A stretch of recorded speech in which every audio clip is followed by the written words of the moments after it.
लोग उन्हें mother Teresa के नाम से जानते हैं। जब भी उनका नाम आता है तो बताया जाता है कि वो करुणा, दया और सेवा भाव की प्रतिमूर्ति थी। उन्हें शांति का नोबेल पुरस्कार मिला और कांग्रेस सरकार ने उन्हें भारत रत्न का सम्मान दिया। लेकिन क्या आप जानते हैं कि जिस महिला को मदर यानी माँ बताकर हजारों वर्ष पुरानी भारतीय सभ्यता पर थोपा गया, उसका असली चेहरा क्या था? आगे जो बातें हम आपको बताने जा रहे हैं उन्हें हमने मदर टेरेसा के साथ काम कर चुके डॉक्टर अरूप चैटर्जी के हवाले से लिया है। अरूप चैटर्जी ने कलकत्ता और देश के अलग अलग इलाकों में मदर टेरेसा और उनके मिशनरीज ऑफ चैरिटी के काम को बहुत निकटता से देखा था और जो कुछ उन्होंने देखा उसके बाद उनका मोह भंग हो गया। उन्होंने अपने अनुभवों पर 2 पुस्तकें लिखी जिनके नाम है Mother Teresa the untold story और Mother Teresa the final verdict. इन पुस्तकों में उन्होंने टेरेसा की काली दुनिया के बारे में ढेरों अकाट्य तथ्य रखे हैं। भारत में आए दिन आप गरीबों के इलाज के नाम पर अंधविश्वास और धर्मांतरण का जो खेल देखते हैं उसकी शुरुआत टेरेसा ने ही की थी। वे गरीबों का इलाज जादू टोने से करती थी। लोगों को बताया जाता था कि उनकी बीमारियों का कारण हिंदू देवी देवता हैं। टेरेसा दुनिया भर से गरीबों के नाम पर फंड लाती थी, लेकिन कलकत्ता में उन्होंने एक भी ढंग का अस्पताल नहीं बनवाया। टेरेसा की संस्था मिशनरी ऑफ चैरिटी के सेंटर्स में गरीबों पर नई दवाइयों के परीक्षण कराए जाते थे, यानी मजबूर लोगों को गिनी पिग बनाया जाता था। कई बार उन लोगों की मौत हो जाया करती थी। टेरेसा कहती थी कि जीसस ने उन्हें अपने पास बुला लिया। लेकिन वर्ष 1991 में मदर टेरेसा खुद बीमार हुई तो अमेरिका के कैलिफोर्निया के अस्पताल में जाकर इलाज करवाया।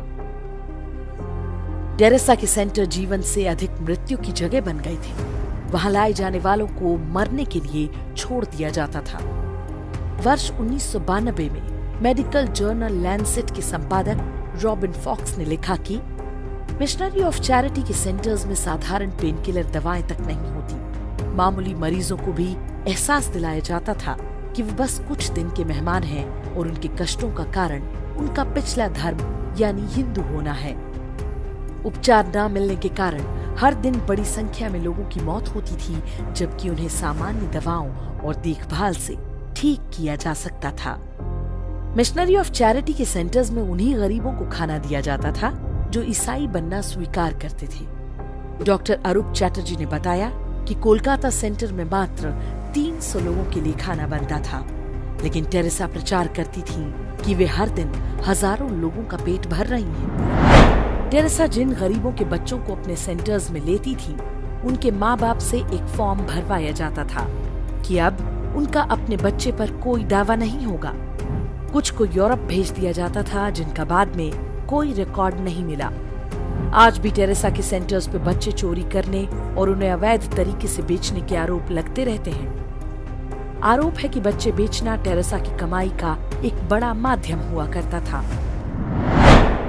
वर्ष 1992 में टेरेसा ने खुद दावा किया कि मैंने अब तक 29,000 हिंदुओं को ईसाई बनाया है। ये सारा काम मानवता और सहायता की आड़ में किया गया।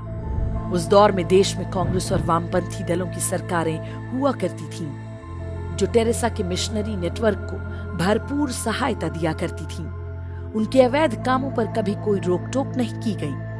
पादरी डोनाल्ड मगवायर मदर टेरेसा का आध्यात्मिक सलाहकार हुआ करता था। उस पर 11 साल के एक लड़के के यौन शोषण का आरोप लगा, लेकिन टेरेसा के समर्थन से वो छूट गया। टेरेसा एकमात्र ऐसी भारत रत्न है जिन्होंने देश को तोड़ने का षड्यंत्र भी रचा था। पूर्वोत्तर के राज्यों में अलगाववाद का बीज टेरेसा नाम की इस कथित संत ने ही बोया था। वे नॉर्थ ईस्ट को अलग ईसाई देश बनाना चाहती थी। उनका मानना था कि यीशु के निकट आने के कारण भारत सरकार वहां के लोगों की दुश्मन बन गई है। इंदिरा गांधी ने टेरेसा की गतिविधियों को सबसे अधिक बढ़ावा दिया। परिणाम ये हुआ कि जब इंदिरा गांधी ने देश में आपातकाल लगाया तो उनके समर्थन में सबसे पहले टेरेसा का बयान आया। दुनिया के सबसे भ्रष्ट तानाशाह टेरेसा की मिशनरी ऑफ चैरिटी को सबसे ज्यादा फंड दिया करते थे। हथियार कंपनियां और ड्रग्स तस्कर भी टेरेसा को खूब चंदा देते थे। इनका बड़ा हिस्सा भारत में लोगों को लालच देकर ईसाई बनाने के लिए इस्तेमाल हुआ। टेरेसा भारत में रहती थी, लेकिन अपना सारा पैसा वो वेटिकन के बैंकों में रखा करती थी। मरने के बाद भी उनका ये पैसा भारत नहीं आया।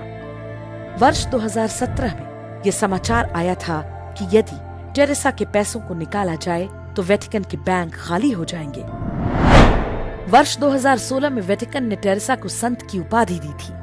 जिन 2 चमत्कारों के आधार पर उन्हें संत घोषित किया गया, वो दोनों फर्जी साबित हो चुके हैं। दावा किया गया था कि पेट में ट्यूमर से जूझ रही पश्चिम बंगाल की एक महिला मोनिका बेसरा ने एक दिन अपने लॉकेट में मदर टेरेसा की फोटो देखी।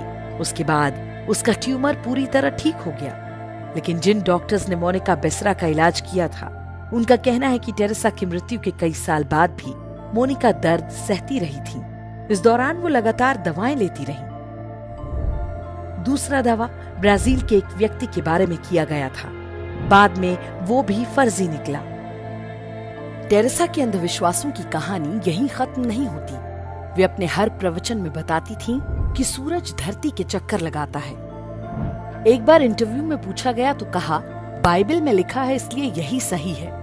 टेरेसा आधुनिक विज्ञान की बातों को मानने के बजाय बाइबल में लिखी मूर्खतापूर्ण और दकियानुसी बातों को ही मान्यता देती रहीं।